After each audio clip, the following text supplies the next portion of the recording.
I thought I was drowning in a Black Sea, but it wasn't water, it was coal. Fine dust invaded my lungs, my eyes, every pore of my skin.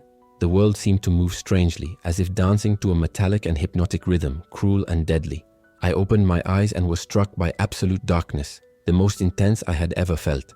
It took me a few seconds to understand where I was, still inside the train, still alive, but lost in a space that belonged to no one. My name is Mince. I am 32 years old. Although after what I have been through, I seem older. I worked as a stevedore on the docks of Chongin, on the northeast coast of my country, where the wind from the Sea of Japan cuts like knives in winter, and asking the wrong questions can be very costly. That day, I woke up buried under piles of coal that were churning with increasing speed, and I realized with terrifying clarity that I had crossed an invisible line, the line between life and damnation, between the familiarity of my land and the unknown that was swallowing me whole. The wagon smelled of wet ore, burnt earth and oil, the air heavy and suffocating from the tracks. Each breath was a battle. Each inhalation scraped my throat like broken glass. I coughed, but no one could hear me. I was completely alone, buried in the coal, being carried to a destination I couldn't imagine. I tried to stand, but the train threw me against the metal wall. The impact cut my shoulder, spreading pain through my arm. My legs trembled, not only from the heat, but from the weakness that consumed me. How long was I unconscious? Hours? A whole day? The last vivid image I retain is of the foreman yelling for us to load the last wagon before dawn. My hands were bleeding. My body was exhausted.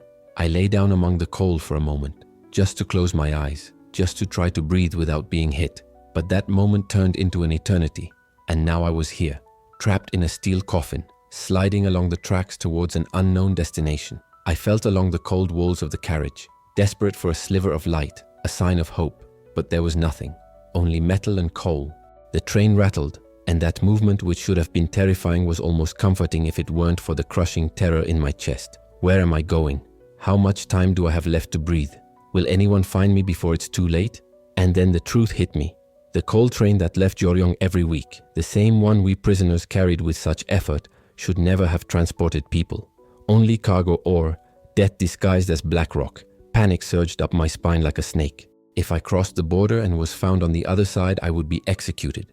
If the guards discovered me first, I would be too. And if no one came, I would suffocate there, buried alive. It was in that instant, in total darkness, that I whispered, "God, I trust in you." And it was that tiny thread of faith, smaller than a whisper, that became my anchor in the middle of that Black Sea. God, if you exist, if you really hear, listen to me. My words failed me, because until that moment, I wasn't sure if I truly believed. I had seen so much cruelty, so much unanswered suffering, that faith seemed like a distant memory. But there, in that swaying train car heading towards the unknown, there was nothing left to cling to. I closed my eyes, although there was no difference between opening them or closing them. The darkness was complete. I tried to breathe, to think, to remember how I had reached that breaking point. It all started with those Bibles hidden in sacks of rice. I worked at the port, unloading ships from Russia and China, places I only knew from old maps. It was exhausting work, where your life was worth less than the cargo you moved. But in that country, having a job meant having something to put on your family's table. That day, sacks of rice arrived with strange markings, letters I didn't immediately recognize. The foreman was visibly nervous, even in the biting cold of February. He ordered me to take 3 specific bags to a secluded warehouse, far from the eyes of any supervisor. I should have refused. I should have pretended not to hear. But he promised me an extra ration for my family, and hunger spoke louder than fear.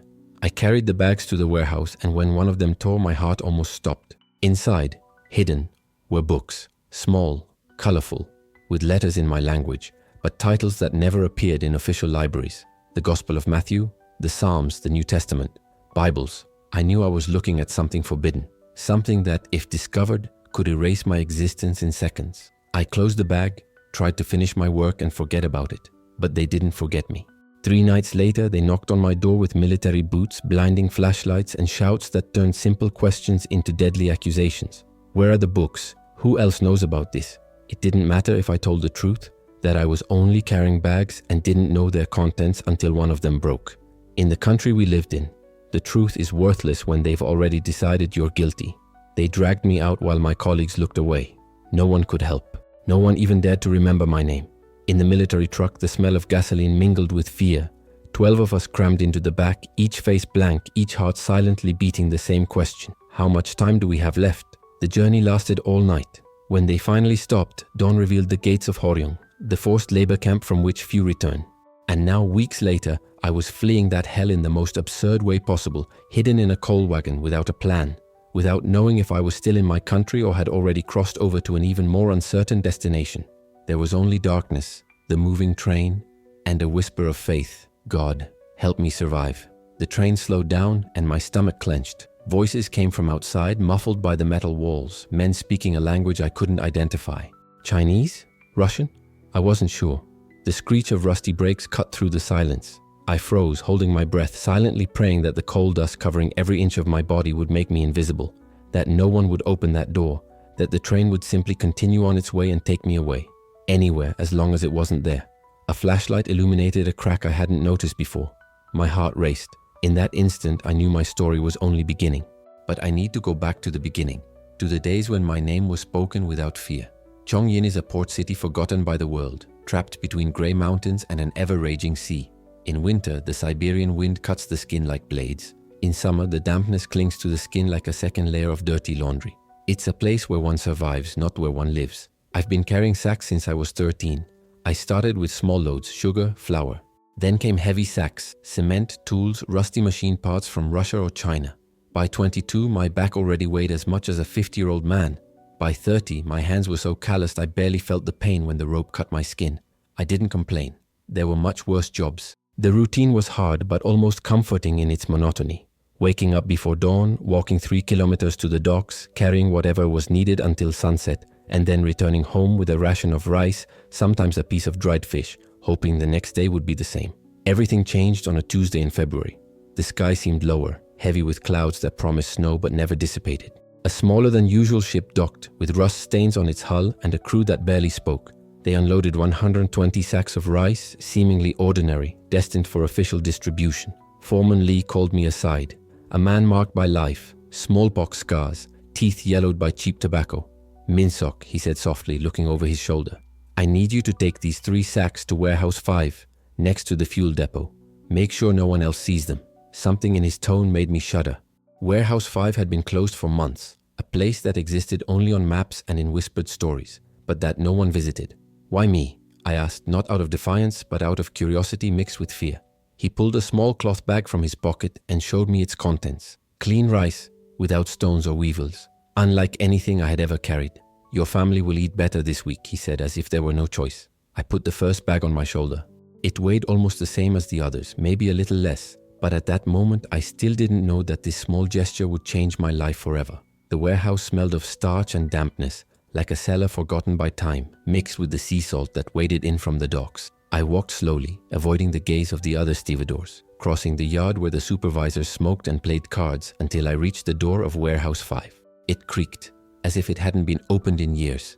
Inside, the darkness smelled of old oil and time standing still. I placed the first bag on the floor, then the second. The third slipped from my hands, falling with a thud that echoed through the silent warehouse. The fabric tore, and some of the contents spilled onto the cement floor. Rice, white. But my eyes didn't stop at the rice. Among the grains, there was something wrapped in clear plastic, small packets the size of my hand.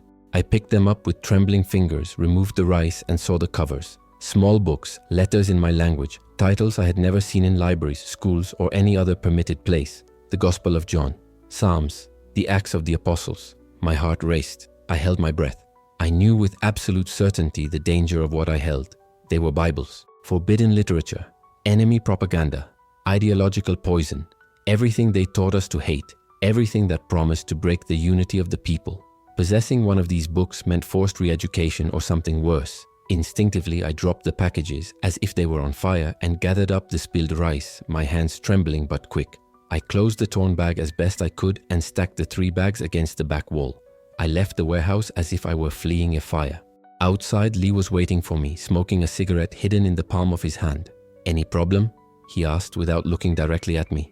"None," I lied, my voice firmer than I expected. He handed me the bag of rice. It weighed more than I imagined, enough to feed my mother and sister for days. But inside I felt like a stone tied to someone drowning. "Forget what you saw," Lee said so quietly I could barely hear him over the wind. "And we're all still alive." I nodded, picked up the rice and went back to work. I tried to forget. I really tried. I kept carrying sacks, moving boxes, following orders. But every night when I closed my eyes, I saw those strange words, promising something I could barely comprehend. 3 days later, they came for me. It was past midnight when boots pounded against the door. There was no knock, just the impact of the wood giving way. Flashlights illuminated the small room, designed for 3, but occupied by 6 terrified men. "Min Seok," shouted one of the policemen. "Out!" I didn't ask why. I said nothing. I put on my worn shoes, grabbed my thin jacket, and followed them with my head down. My roommates looked away, as if they had already forgotten my name. One of the men with whom I had shared a meal just a week before took a step back, as if my presence might taint him with guilt. After that night, no one ever spoke my name again. In the military truck squeezed between 11 other prisoners, I understood the truth. Lee had been captured and under torture had revealed names, all the names of those who had touched the bags. If you've ever felt that a single mistake can destroy your entire life, you understand the overwhelming feeling that enveloped me at that moment. The truck sped along roads that seemed to lead to the end of the world. Perhaps you too have carried something without knowing its true weight. Perhaps you also wonder if God was watching when everything collapsed. I assure you he was. But at that moment, as we headed towards Joryong, I didn't know that yet. The field emerged at dawn like an open wound in the earth. Joryong doesn't exist on maps that anyone outside those walls could read. It lives in the nightmares of those who have heard its name and in the fragmented memories of the few who managed to escape. A place made to erase humanity. The fences were 6 meters high, crowned with barbed wire in spirals as thick as metal snakes. Watchtowers observed every movement, guards who never took their eyes off them. Beyond the fences, perfect rows of grey barracks stretched like tombstones in a cemetery that wasn't yet full. We got out of the truck to receive blows, not with fists, but with rifle butts. They wanted us to understand from the first second. Here we weren't people, we were numbers, mistakes to be corrected. I received the number 40.27. Min Seok had ceased to exist. With it, everything I was left behind. The barracks reeked of concentrated humanity. Rancid sweat, disease, and despair ingrained in every rotten plank. We slept in triple bunks so narrow that we had to lie on our sides. There were 42 of us in a space designed for 20. In winter, body heat was what kept us alive, but it also spread all the diseases that crossed that place. On the first day, we didn't work. We were forced to stand in the courtyard from 5 in the morning until 9 at night, without water, without food, without explanations. Some fainted. They were left on the ground as a warning. One of them never got up again. His body remained there until the next day when they finally dragged him out. Nobody asked his name. On the second day, work began. Wagons of coal awaited. Yong, owner of a mine 3 kilometers from the camp, produced low-quality coal, exported to China to generate foreign exchange. Our job was simple, brutally simple. Fill each wagon before nightfall. If we failed, we wouldn't eat. The coal arrived in wheelbarrows, pushed by the mine's own prisoners. Stones the size of fists, some larger than human heads. They stopped disappearing, at least for a few hours. But the routine didn't ease the pain. Each coal wagon, each stone the size of fists or heads still needed to be lifted, carried, placed. Open hands, raw flesh exposed to black dust, hunger gnawing at stomachs. Life in the camp was an endless cycle of pain and vigilance, where every minute seemed destined to remind us that we were numbers, nothing more. In the 3rd week, I realized my mind was starting to shut down. I was counting train cars, stones, footsteps, anything to escape reality. Jin H tried to keep me alert, saying, "Don't get lost. The body gets used to it, but the mind can't completely shut down." I tried to believe her, but the line between dreaming and waking up was becoming blurred. One night, while trying to sleep in the rotten wooden bunk, I heard the sound that would change everything. A distant metallic creak, as if the camp itself were breathing. A train. It wasn't just a train loaded with coal. It was a chance to escape. I hid in the shadows of the wagon, remembering the smell of coal and the fear that had haunted me since day one. The darkness was my ally. The silence, my shield. I closed my eyes, took a deep breath, and made a silent promise. If I survived this night, I would never again be a number. I would never again allow fear to dictate my choices. The world outside might be cold, uncertain, but there was something no forced labor camp could steal, my will to exist. And at that moment, as the train swayed gently toward the unknown, I realized that my story, which had begun with sacks of rice and forbidden books, was not yet over. One man from our barracks simply fell asleep and never woke up again. Another tripped on a loose stone, fell violently, and fractured his leg at an angle that seemed impossible. There was no doctor, no medicine. They took him to a separate barracks, which we all called the waiting room. No one knew if they treated him there or just let him go in peace. We never saw him again. And then came that night, the night that would change everything. We had worked from before dawn until well after sunset. 3 packed wagons, open wounds on my hands that had barely healed. Jin fell twice but got up because we knew that not getting up meant going without food. The foreman, a cruel man named Park, shouted that there was one more wagon, the last one, that needed to be filled before the train departed at dawn toward the Chinese border. "Finished," he growled. "Tomorrow there will be no breakfast for any of you." There were 12 of us, exhausted beyond human limits, but we had no choice. Stone by stone, blow by blow, the coal slowly piled up inside the metal wagon. I carried the coal from the cart to the edge of the wagon, climbed up, unloaded, climbed down repeatedly without stopping. My legs trembled, my vision blurred at the edges, and the world seemed to shrink. Load, climb, unload, climb down, until I couldn't go on anymore. I knelt inside the cart, trying to gather strength to continue. I needed just a moment to catch my breath. I lay on my back among the black stones. The coal was cold against my cheek. The night sky, barely visible through the cart's opening, showed a few timid stars. "Just a moment," I murmured. I closed my eyes and let exhaustion engulf me. I heard distant voices, Jin Ho calling me, someone saying something I couldn't understand. Then silence. The sound of falling coals faded. Exhaustion dragged me into a darkness deeper than night itself, a sleep I didn't want to wake from anytime soon. But I woke up. The darkness was absolute. The train was swaying violently, the metallic noise deafening. Panic rose in my throat like a living beast. If you've never felt true terror, if you've never woken up not knowing where you are, or if you'll see the light again, perhaps you can't imagine what I felt. And yet, there's something you may have already felt. Being trapped in a situation you didn't choose, carrying the consequences of decisions you didn't even make. I want to share this because even in that darkest carriage, God was present, taking care of me in ways I would only understand later.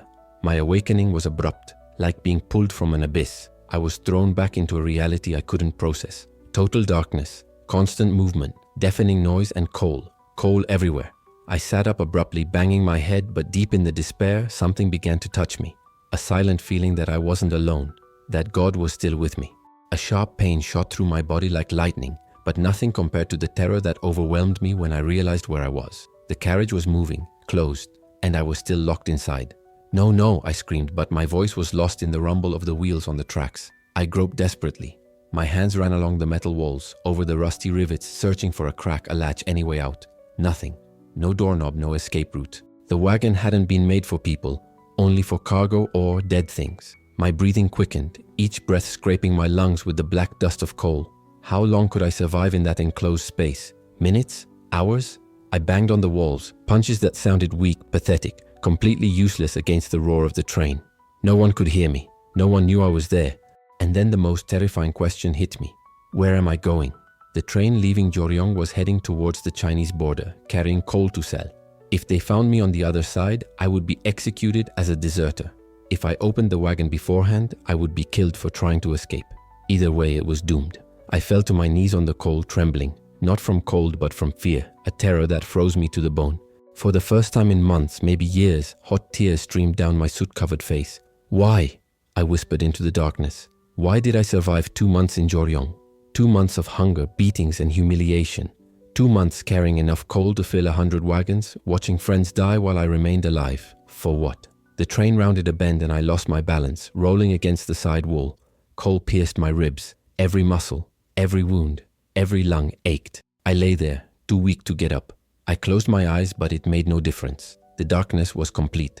And then, in the terrifying silence of my despair, something changed. There were no bright lights, no celestial voices. It was subtle, almost imperceptible, but a memory came to mind. Those Bibles hidden in the rice sacks, the small books I had only leafed through, fleeting moments before closing the torn bag. One of the covers had words that somehow had remained etched in my memory.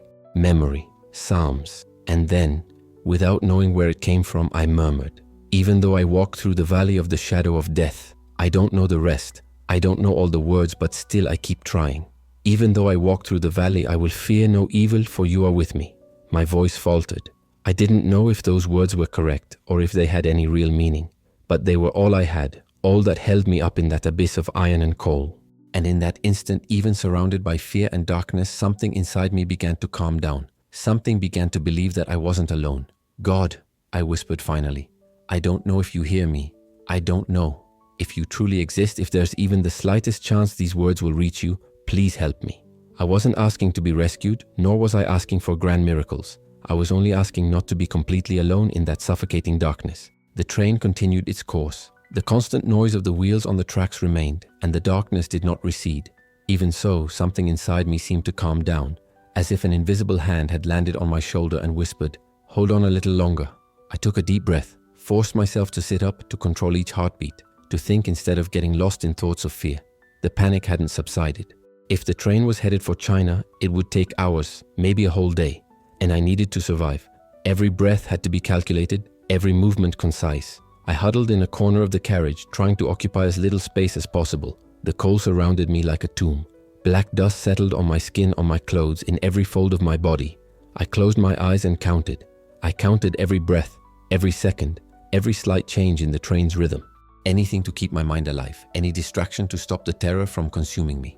I don't know how much time passed, but suddenly the train began to slow down. My heart raced. I heard voices outside speaking a different language, definitely not Korean. There was a strange cadence, an unfamiliar musicality. We were in China. Or perhaps this was just another cruel test. I didn't know if it meant salvation or just a new kind of despair. The train started moving again. The small spark of hope that had been ignited by those voices went out. They didn't find me. The carriage was still closed, and I was still trapped in that coffin of metal and coal, now in foreign territory. What I didn't know was that the journey was only beginning. The train wasn't going anywhere directly. It stopped at intermediate stations, waited on sidings, and moved slowly through mountainous regions. Each stop was a mixture of hope and terror. Each departure pushed me deeper into despair. The first few hours were the cruelest. The coal dust had become my deadliest enemy, clinging to my lungs like tar. Each cough spread more particles that I was forced to inhale. A cruel, slow cycle that seemed to want to extinguish me. I tried to breathe through my shirt, covering my mouth and nose with the torn fabric. It helped, but only a little. The air felt heavy, dense, as if the darkness itself were crushing my lungs. And then the thirst came, faster than I could bear it. Every cell in my body craved water. I knew I had to hold on. I just had to survive a little longer. I hadn't drunk water since before loading that last wagon. How much time had passed? 12 hours? More? My tongue felt like dry leather in my mouth, swollen, impossible to move properly. My lips cracked, and when I licked them, I felt only black dust and blood. I thought of Joryong's thin soup, that murky water that had previously seemed miserable. Now I would have drunk every drop as if it were liquid gold. I would have licked the rusty walls of the wagon if I had found the slightest moisture. But there was nothing. Only dry coal, cold metal, and complete darkness. Hunger came next, but strangely, it was easier to bear than thirst. 2 months in Joryong taught me that the body can continue functioning even when almost empty. Without water, however, everything becomes impossible. I tried to control my breathing, conserve energy, calm my racing heart. But panic lurked, always lurking, like a hungry animal waiting for the right moment to attack. How much longer could I survive there? 3 days without water? 4? The math was simple and brutal, so I did what I could. I prayed. Not pretty prayers, not rehearsed words, just desperate pleas hurled into the darkness, directed at a God who might be listening, or who might be as empty as that train car. God, if you exist, I need water. I need air. I need anything. Anything. Silence answered. Only the train continued its steady hum. Still I continued. I didn't understand why this was happening to me. I didn't know if it was punishment, a test, or simple bad luck. But if there was a purpose, if there was a reason for every bag I carried, every Bible I saw, every day in Joryong, I needed to find out. Hours dragged on like years. I lost track of time. I didn't know if it was day or night, if a whole day had passed or just a few more hours. Time in the darkness doesn't work as it normally does. It stretches, contorts, becomes viscous and cruel, suffocating as much as coal dust. I started hallucinating. I saw my mother standing in a corner of the cart that I couldn't even see, but I knew she was there. Her soft voice called to me, asking why I wasn't coming home. "Soon, Mom," I murmured. Soon after, I saw Jinjo, my companion from Joryong, endlessly hauling charcoal, the wheelbarrow falling stone after stone. "I kept counting," he said in a voice that seemed to come from another world. "If you stop counting, you disappear." Then I saw Foreman Lee, the man who handed me those cursed bags, sitting on a pile of rice and Bibles, grinning with stained teeth. "You knew what you were carrying," he accused. "I always knew." I shook my head violently, trying to push away the visions. I squeezed my arm, searching for a pain that would anchor me to reality. But the line between the real and the imagined had become as thin as the black dust floating in the air. And the second day was even worse. Or at least that's what I assumed the second day was like. I wasn't sure of anything anymore. My body was starting to fail in ways I couldn't ignore. The cramps in my legs were so intense that I screamed in the darkness. My throat swelled with every breath. My head throbbed as if it wanted to crack from the inside. I curled up in a fetal position on the charcoal, trembling even though I didn't feel cold. My body was slowly shutting down, conserving energy, preparing for what seemed inevitable. "I can't take it anymore," I whispered. I simply couldn't. And then, in the midst of total surrender, I felt something different. It wasn't physical, but profound, real, an invisible presence, as if someone had sat down beside me in that dark carriage. I couldn't see it nor touch it, but it was there. It wasn't frightening, it was comforting. A clear feeling. You are not alone. The words didn't come from outside, but from within. Or perhaps from that very presence that occupied the space with me. And then, from somewhere inside me, the words emerged. "Even though I walk through the valley of the shadow of death, I will fear no evil, for you are with me." I recognized them. They were from the psalm I had already seen, from the book I had quickly leafed through. Words written millennia ago by someone who had also known darkness, someone who had also felt the presence of God. I wept then. I wept as I hadn't wept in years. They weren't tears of despair, but of something deeper. Relief mixed with wonder, fear mixed with gratitude. At that moment, I knew for sure I wouldn't end up in that train car. Not because of my strength, not because I deserved it, but because someone greater than coal, more powerful than metal, stronger than fear, was with me in that darkness. On the third day, I felt the train change pace. It moved slower, made more stops. Voices sounded closer from outside. We were arriving. My body was wrecked, swollen tongue, cracked lips, stomach constricted in painful knots, numb hands and feet. Still, my mind was clear. If they discovered me, I would have two options: run or surrender. Running would probably mean a shot, surrendering deportation or execution. But at that moment, a third option seemed to exist, one that I couldn't yet see, but I knew was there because that presence had assured me, "You are not alone." The train finally stopped. This time the silence wasn't temporary. It was permanent. Voices, heavy footsteps on the gravel, the creaking of metal as the carriages opened. I stood with difficulty, every muscle protesting, every joint cracking. But I stood, because if I was going to face whatever came next, I would do it standing. Light began to filter through a crack I hadn't seen before. A thin golden beam cutting through the darkness like a divine sword. And then the door of my carriage began to open. Then I thought, remembering all those moments when I felt alone, at my darkest point, and something or someone showed me that I wasn't. What happened next proved that miracles aren't always noisy. Sometimes they are as silent as a compassionate gesture. The light blinded me. After 3 days in absolute darkness, the day exploded in my eyes like knives. I squeezed my eyelids shut, raising a trembling hand to protect myself. But it was useless. Each ray pierced cracks and fissures, burning my retina with its merciless glare. I heard voices, frightened, loud in Chinese, which I barely understood. The tone, however, was unmistakable. Alarm, confusion, perhaps revulsion. One of them cursed. Another shouted something that sounded like an order. I stood there staggering, covered in black dust from head to toe, like a specter emerging from its own grave. When I finally opened my eyes, I saw 4 Chinese workers in blue overalls stained with grease and coal. They all stared at me with expressions that mixed shock and horror. One of them recoiled as if I were an impossible vision. I tried to speak, but my throat, ravaged by thirst and dust, produced only a hoarse, almost inhuman sound. I staggered forward and fell to my knees on the concrete platform, feeling the impact reverberate through my bones. The world spun in vibrant colors after so much darkness, shrill sounds after so much silence, interrupted only by the distant rumble of the train. One of the workers approached cautiously, as if unsure if I was real or a threat. "How?" he began in Chinese, then tried in Korean with a heavy but understandable accent. "How did you get here?" I couldn't answer. My wild, desperate eyes spoke for me. I could only form one word: water. Something changed in his expression. Alarm gave way to compassion, perhaps to the recognition that before him stood someone on the verge of death. He turned to his companions and shouted something. One of them ran towards a nearby building. The other 2 exchanged glances, clearly debating what to do. In their eyes, the unspoken question: report it or help. The man who spoke to me knelt beside me. He was perhaps 50 years old, with deep wrinkles around his eyes and hands calloused from decades of hard work. "Difficult," he murmured. "No," I replied. I nodded. My state spoke for itself. He took a deep breath, as if bearing the weight of the decision himself, and nodded to himself. The third employee came running back with a plastic bottle full of water. They handed it to me carefully, as if I were made of glass, and I drank, each drop burning, saving me from a death that already seemed certain. I held the bottle with hands that trembled like leaves in the wind. I brought it to my lips and finally drank. The water seemed like a bottled miracle.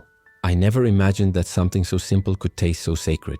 Fresh, pure, It went down my parched throat, burning and soothing at the same time.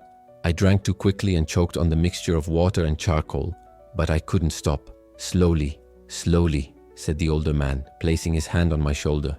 If you drink that fast, you'll get sick. I took a deep breath and tried to listen to my own body process this unexpected gift. Meanwhile, the four men murmured amongst themselves. I could hear fragments of their words. I realized they were discussing whether or not to call someone.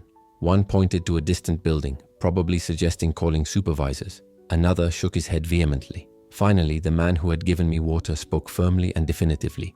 The others reluctantly agreed. He turned to me, his raspy voice trying to get closer to the Korean accent.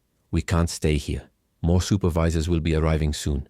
Can you walk? I think so, I managed to whisper, my voice hoarse, scratching my throat. With patience, they helped me to my feet. Every muscle screamed in pain, my legs barely supporting my weight. Still, with a man on each side supporting me, I took trembling steps. They led me away from the main tracks, between buildings and warehouses worn by time. We entered a small room. The smell of motor oil and stale tea filled the air. A portable stove, stacked boxes and tools hanging on the walls gave it an air of improvisation, but also of shelter. They sat down in cracked plastic chairs. One brought more water, another a packet of biscuits. I devoured each bite as if it were the most precious meal of my life. Why are you helping me? I managed to ask, my voice still weak. The older man sighed and shrugged. My brother ran away 20 years ago. I don't know if he's still alive, but someone helped him. Letters arrived. Few, but they arrived. Maybe it's karma, maybe just human decency. Call it what you will. Today is your turn. We spent a few hours like that. More water, more food.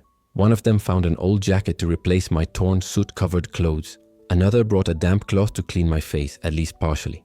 When I could speak without each word hurting, I gave them a summary of what I had been through. The prison, Jueryong, the wagon. I didn't mention the Bibles, but I shared the prayers, the words I whispered in the darkness. The older man listened silently. When I finished, he nodded slowly. There's a place in Yanbian, an unofficial church. They understand. They help people like you. My heart skipped a beat. Church? Christians? I asked. He confirmed. Koreans who live here legally help those crossing the border. It's dangerous for them and for you, but it's the only real option if you want a chance. I didn't hesitate. Take me there, please. One of the young men offered to accompany me, and I felt for the first time in a long time that perhaps, just perhaps, I had hope of survival and a new beginning. We waited until the sun began to set, when the shift change created enough confusion that we could move unnoticed. We walked through narrow streets, the smell of frying oil and engine exhaust mixing in the air. Grey buildings rose on either side and people hurried past without giving me a second glance. Now that I was clean and discreetly dressed, I no longer looked like a refugee. After about 20 minutes, we arrived at a seemingly ordinary 3-story building. The young worker knocked on the door following a precise pattern. 3 knocks, a pause, 2 more. A crack opened. A woman peeked out, looked first at him and then at me. Something in her expression changed immediately, a gentleness that made my heart race. It's not about the coal train, my companion said discreetly. She seemed to understand. The door opened fully. Come in quickly. The worker nodded briefly and left before I could thank him. I entered a small cozy space. A worn sofa, a table with chairs of different styles, and something on the wall made me take a deep breath. A simple but unmistakable wooden cross. My knees almost gave way. The woman led me to the sofa. Sit down. I'll bring you something warm and then we can talk. I sat down, still absorbing the reality. I had been in the darkest place imaginable, buried alive for 3 days, and now I was there, safe, with food, water, and people willing to risk everything to help me. I heard voices coming from another room, and soon the woman returned with a steaming bowl of soup and rice. Behind her came an elderly man, his hair as white as snow. Welcome, he said with a genuine smile. My name is Pastor Kim, and you have just witnessed a miracle. I looked at the soup, then at the cross on the wall, and finally at my still trembling but alive hands. Yes, I whispered. I think so. I spent 3 days in that house before I could walk without my legs wobbling. Pastor Kim and his wife cared for me as if I were their own son. 3 hot meals a day, a real bed with clean sheets, medicine for my wounds, and above all, time to process everything I had experienced. At night, when silence filled the small room, I could still feel the movement of the train, the coal against my skin, the suffocating darkness. But now these memories came with something more, the certainty that I had never been alone in that carriage. On the 3rd night, Pastor Kim sat with me in the small dining room. He placed something wrapped in a soft cloth on the table. When he unwrapped it, I saw what it was. A Bible. Unlike the ones I'd seen hidden in the rice sacks, this one was large, with a worn leather cover and pages marked by time. He opened the book reverently, leafing through it until he found the passage he was looking for. Psalm 23, he said softly. The words you whispered in the darkness, let me read them to you in their entirety. And then he began to read in a calm but firm voice. The Lord is my shepherd, I shall not want. He makes me lie down in green pastures. He leads me beside still waters. Even though I walk through the valley of the shadow of death, I will fear no evil, for you are with me. Your rod and your staff, they comfort me. Each word seemed to vibrate within me, as if I had heard it before but never truly understood it. Tears streamed down my face, not of pain but of recognition. I thought of the wagon, the coal, the thirst, the utter solitude. I thought that perhaps my life had ended there. But somehow that dark wagon became the path to my salvation. Pastor Kim closed the Bible and looked tenderly into my eyes. Minsokok, do you understand what happened? God hid you in darkness to bring you into the light. He placed you in that cold grave so that you could rise again in freedom. His wife, who had been listening from the kitchen, approached and placed her hand on my shoulder. You went through what many will never understand. God sometimes allows us to enter valleys, not to destroy us, but to transform us, he concluded. I looked at my hands, marked by coal dust, by suffering, by forced labor, but also hands that had been held, even in the darkness, by something greater than myself. It wasn't punishment, I realized silently. It was rescue. Pastor Kim nodded, and his words echoed within me. In every dark carriage of your life, in every place where you feel suffocated, in every moment when the dust blinds your eyes, God is there, guiding you. Even when you can't see him, especially when you don't see him, he's leading you to where you need to be. In the days that followed, they told me about others who had come before me. Men and women who had crossed icy rivers, climbed mountains at night, risked everything for a chance to live free. Each had their own story of impossible survival. Each had felt that same invisible presence in the darkest moments. Some had fled labor camps, others simply wanted to live without fear, reunite with family, or simply have a dignified life. But they all shared something. We had crossed valleys of shadow and discovered that we were never alone. Pastor Kim helped me get in touch with organizations that support refugees. He explained the long process, applications, interviews, seemingly endless waits. But now I had something I had never had before, hope. One morning, while having tea by the window, he sat down beside me. What will you do with this new life, Minsokok? He asked. Because now you have an opportunity that many will never have. I didn't need to think much. I want to tell my story. I want others to know that even in the darkest carriages, God is present. He guides every step even when we don't realize it. And he smiles silently when we approach the light. Today, after that journey in the coal wagon, I live free. My hands still bear scars. My back remembers the weight of forced labor. But my heart holds something more precious, the absolute certainty that I was never alone. Perhaps you are now in your own dark carriage. Perhaps it's a job that drains you, a relationship that suffocates you, or a situation that seems hopeless. The dust of daily life blinds your eyes and you can't see where you're going. I want you to know something very important. That train car is moving. God didn't put you there to keep you trapped. He put you there to take you where you need to go, to the freedom you can't yet see, to the purpose that awaits you on the other side of the darkness. Don't give up halfway through the journey. Keep breathing, keep praying, keep trusting. Because when that door finally opens and the light shines in, you'll realize that every second spent in the shadows was worth it. If this story touched your heart, please share it. Someone needs to hear that this journey is happening for them too. And if you need prayer right now, write Amen in the comments. This community is like those workers who helped me in the train car. Ordinary people choosing to be part of extraordinary miracles.